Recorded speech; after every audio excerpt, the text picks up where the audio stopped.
You know, dito na ulit tayo sa girahe natin. Ngayon, medyo maganda-ganda yung panahon, pero ayan, kung makikita nyo, putik pa din yung girahe natin, hindi pa din tayo nakapaglinis. At ayan, sa last video natin, hinugot natin yung harness nito, diba?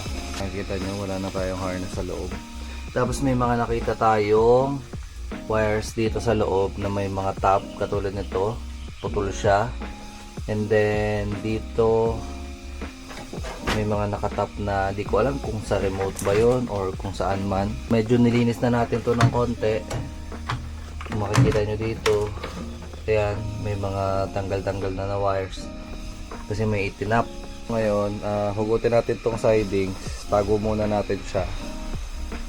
Tapos titingnan natin yung mga socket ng pinto. So simulan ko lang itong hugutin. Actually madali lang naman to, halos tanggal naman na to. Wala na din yung mga screw sa loob.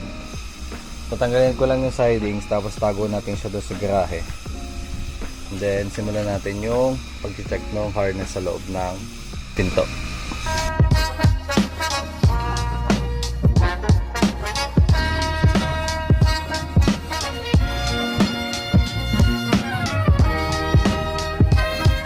Nahugot na natin yung sidings natin. So ito siya, VCR yan, ganda no, black and red. Actually ganyan yung interior dati ni Blue nung panahon binubuo natin siya. Yan yung naging interior niya. Ito yung mga sample pics ng interior ni Blue. Yan, tignan nyo na lang dyan guys. Yan o, ganda diba? Pero yung kay Blue kasi kinonvert lang natin yun. Pero ito, syempre, ito tayo sa orig. Ayan, kung makikita nyo dito guys, nabanggit ko nung last video diba na yung harness na nandoon sa isa nating 111, ayan siya, yung pink at purple, yan yung sa speaker, parehas naman siya. Ito lang yung kailangan natin baguhin, ito mga to. Yan, ganda pa ng pinto natin, no? Buong buo pa. So check din natin yung sa mga module nya, yung dito sa may power lock, yung dito, tsaka yung dito sa may main window switch. Hindi ko lang sure kung pareha siya ng kulay, pero check natin. 6-pin socket siya na ito yung kulay. Check lang natin dun sa kabila kung same na ang color code. I think pareho naman siya, may iba lang na konti. Itong gitna kasi yellow, yung sa atin iba. Okay na tayo dun sa side na yun. Hugutin muna natin yung kabila, no? Pero check din lang natin yung sa kabilang side. Kasi yun yung mas mahirap, yun yung mas hindi natin alam, yung sa driver side na madami yung harness. Pero baka ang gawin natin boys, no? Since gagawin natin siyang left hand, pagpapalitin natin ng harness, yung harness nung kabila, yun, ililipat natin siya dito para may lipat natin yung main switch ng pinto. So lipat lang natin yun siguro. Pero ngayon baklasin lang muna natin yung mga sidings nya.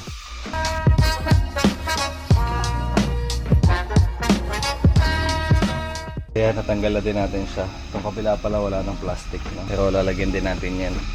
Bali ito yung itsura ng harness natin. Mas madami siyang linya compared sa kabila. Nahugot na natin yung dalawang sidings. Binabalik lang natin yung mga pinagbabaklas natin kasi mahirap mawala nito. Baka wala na tayong mabiling part niyan. Dito naman tayo sa kabila.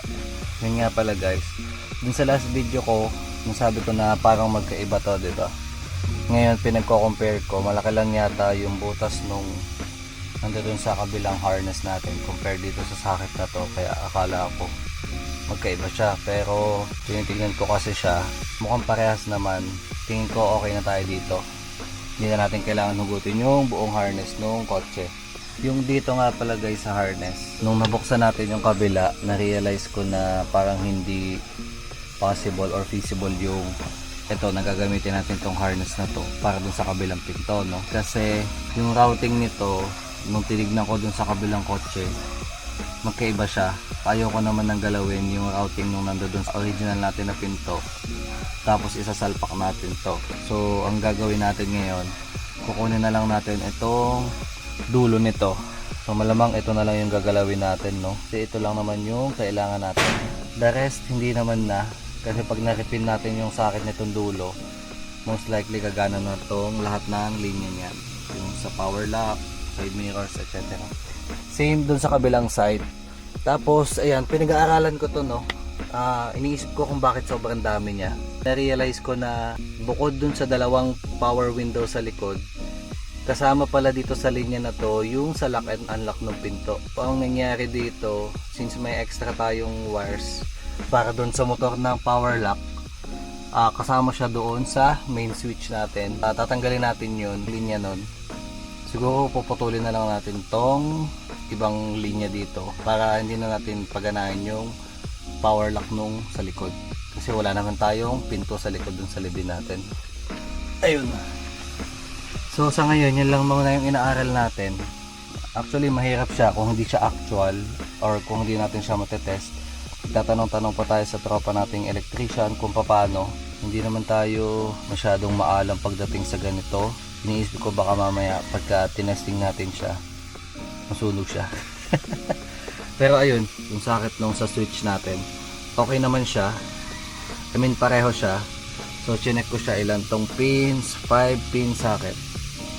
Actually ito din yata parehas. 5 pin socket din to kasi ito 5 pin socket din. Same lang pala to, ito at saka ito. Mukhang di naman ako magkakaproblema dyan.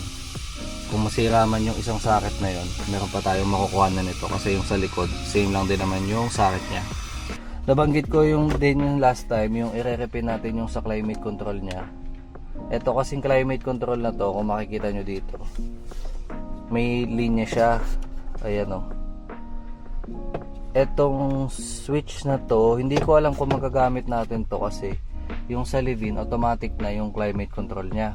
Ngayon, ang hindi ko sure paano yung magiging socket nitong climate control na to kasi yun nga, yung sa live-in iba siya. So dito kasi DP heat siya, yun o, iniikot lang siya para ma-adjust mo yung temperature. Ito kasi yung temperature yung gitna. Then ito yung sa blower. Ito madali lang to, yung sa blower, pero ito hindi ko sure kasi yung sa live-in, papakita ko sa inyo yung picture niya. Ayan, yan yung itsura niya.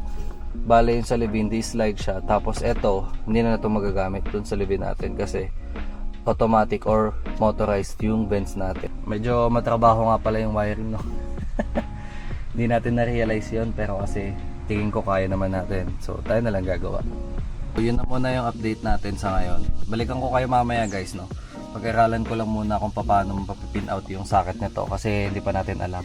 Ang alam ko, kailangan natin isok-sok to. Tapos sa multimeter, kailangan nating hanapin yung connection nyo dito. Pero ayun nga, hindi ko pa alam yun. Kaya pag-aaralan natin yun. And saan ba tayo mag-aaral? YouTube University. Nagtitracing tayo ngayon ng harness. Ang ginawa ko, ito, may main switch dito na socket. Hinahanap ko kung ano yung kaduktong nito doon sa socket galing sa body harness, which is ito. So kung makikita nyo dito, 6-pin socket din yan. Ito, green-orange. Green-orange siya. So na-confirm natin yan gamit itong multi-tester natin. And then yung ibang linya ganun din, na-try din natin siyang i-test and confirm naman medyo okay or medyo tama tayo. Tapos ito sa speakers, blue and green, andito naman siya sa kabilang socket. Ayan o, blue and green. So dito pa lang, no boys, ma-identify na natin kung ano yung mga pin out nitong socket na to. So kung makikita nyo dyan, dito lang iikot yung conversion natin doon sa kabila. Itong 5 pin na to, itong 4 na nasa taas, saka itong isang nasa gilid. Dito naman madali lang to kasi 6 pin lang to. Ano naman to, kapag nabuhay natin to, mache-check natin dyan kung alin yung supply, pero most likely ito yun, green orange yun yung supply, then yung black is yung ground nya. Ganun din dito. Bale, tapos na tayo dun sa tracing nung sa passenger side natin na door harness. Ngayon punta tayo dito sa labin natin, check natin yung harness kung same ba siya ng color codes. Pero I think magkaiba siya kasi na-check ko na din naman kanina. Check lang natin kung tama yung continuity nya. Dito yung harness nito, kailangan natin siyang hugutin. Isang socket lang siya, pag-iwahiwalayin lang natin yan, no? Doon sa kabila magkaiba siya. Ito kasing kulay na to, isa driver side to ng local. So di ko sure kung same siya, pero tingin ko naman magka baliktad lang to. Babaliktarin lang natin to, tapos gagana na yan. Tapos na tayo sa pag-pin out nung socket nung sa passenger side. Ngayon ang ginawa ko, binalik ko tong switch. Ayan. Tapos, kasi ito dapat, ayan, kung makikita nyo, may dala tayo dyan battery. Tsaka nagawa tayo ng wire na pang top. Bale, ang gagawin natin, try natin supplyan yung main line nito. Socket na to. Bale, pag nilagyan natin tong dalawa na to, itong black at tsaka itong, ano ba to? Green at tsaka orange, dapat mag-work itong switch natin. So dapat bababa yung bintana at tsaka tataas. Ganun din sa kabilang, sa ibang sockets na meron dito. Yan. Halimbawa itong blue at red, dapat pag kinonek ko to sa battery, dapat maglalak siya. Tapos pag ni-reverse polarity ko, dapat mag-unlock siya. So try lang natin, no. Hindi ko pa din to sure, hindi ko din to kasi na-try pa before. Ngayon pa lang natin siya gagawin. And sana mag-work. So, yun lang yung naaral ko sa ngayon. And try lang natin, no. Okay na yung setup natin, guys, no. Bale, na-connect ko na siya. Black, yung sa ground. And then, itong dalawa na to, itong blue at saka green, ito yung sa power window up at saka sa power window down. Dapat, pag pinindot ko tong switch pataas, aangat siya. Kung maririnig nyo, nagkiklik yung motor natin. And since agad na yung bintana natin, di na siya umaangat, pumipitik lang siya. Bale ito, pag binaliktad ko to, itong wire na to, pag dinala ko siya dito sa kabilang socket, dapat bababa siya. Ngayon, try natin siyang baliktarin.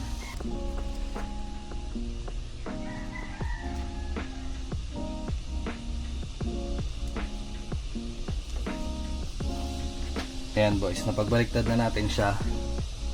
Nandito na siya sa dulo, sa green na. So dapat ito, bababa na to.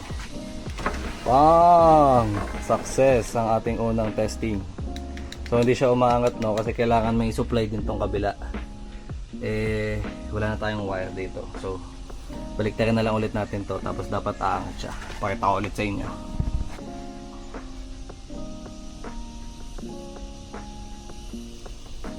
Ayan, nilipat ko na siya doon sa blue na socket. So ito dapat aangat na to. Try lang ulit natin. Bang! Umangat! Okay na ako dyan. Next natin na itetest yung lock and unlock nung pinto. Dun sa kanina, red at saka, ano siya, diba? Ito siya, red at saka blue. So dapat pipitik yung motor natin kapag pinagdikit natin toong dalawa. Pag sinuplayan natin siya ng kuryente. So ito yung isa. Tapos ito. Yan, no? Kung maririnig nyo, naglalak-unlock siya. Tapos pag binaliktad ko yung polarity niya, dapat gagana yung kabila naman palak. So okay na tayo doon. Good shit. Diba, napagana na natin yung ano natin, power window switch natin at saka yung lock-unlock ng pinto. All goods na tayo dyan, boys, no? Looking good. Looking good. Yung kabila, pag-aaralan natin yon. Pero sa ngayon, ito munang isa, no? Kasi ito yung mas konti. And start from the basic tayo sa pag-troubleshoot ng wiring. Yun na muna yung sa ngayon, boys, no? Pero success tayo dyan. Medyo nakuha natin ng konti yung wiring natin. Ito namang sa speakers na to, boys. Madali na to. Kung ano yung linya dito, yun lang din naman yung linya na ibabalik natin dyan.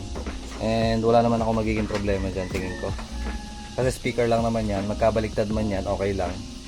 Ang mahalaga sa atin ay yung lock and unlock, kasi hindi yun pwede magkabaliktad. Kasi pwedeng ang mangyari, pag nilock natin yung pinto, instead na mag-lock, ano siya, pabukas siya, no?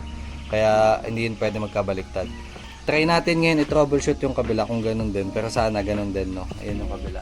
Mas madami pa siyang gagawin doon kasi ang dami niyang linya. Kunin natin itong ginawa natin DIY na nakakamatay kasi live wire yan, tapos magkahiwalay lang siyang ganyan. Ito hindi to recommended, boys, no, pero tayo bahala na, di ba? So masunog man, okay lang, palitan na lang ng bago. Ayun, yun lang muna yung update sa wiring natin. Medyo matrabaho siya, no, kasi kailangan nating aralin lahat. At least gumagalaw tayo ng medyo mabilis-bilis sa wiring. Total, yun na lang din naman yung kulang natin, yung wiring sa loob. Ang mahalaga lang naman sa akin ngayon, mapagana natin yung power windows at saka yung power lock nya. Kung halimbawa man na mapa-under natin to, at least, diba, mabababa natin yung bintana kapag gagamitin natin siya. Pero sa ngayon, yan muna. Sa bodywork siguro, hindi ko alam parang gusto ko na lang siya ipagawa sa labas kasi yung tagal na. Kinakalawang na yung mga pinagtatanggal natin last time naghahabol din tayo sa oras, so makipagawa na lang natin siya sa labas. Yun na muna yung video natin ngayon guys, no? At least dami tayo natapos ngayong araw. Siguro sa sunod, ganda kasi kung natetesting din natin itong motor Papakita ko din sa inyo boys sa sunod, no, kung paano pinapagana itong power window na to, I mean power side mirror na to. Alam ko kaya ko itong paganahin Ang hindi ko lang sure kung kaya kong paganahin yung auto retract, pero yung function niya na left and right, kaya natin yung gawin. Tapos ayun, pagpapalitin natin to ng socket, itong harness na to, pagpapalitin natin doon sa kabilang side kasi yun yung passenger side.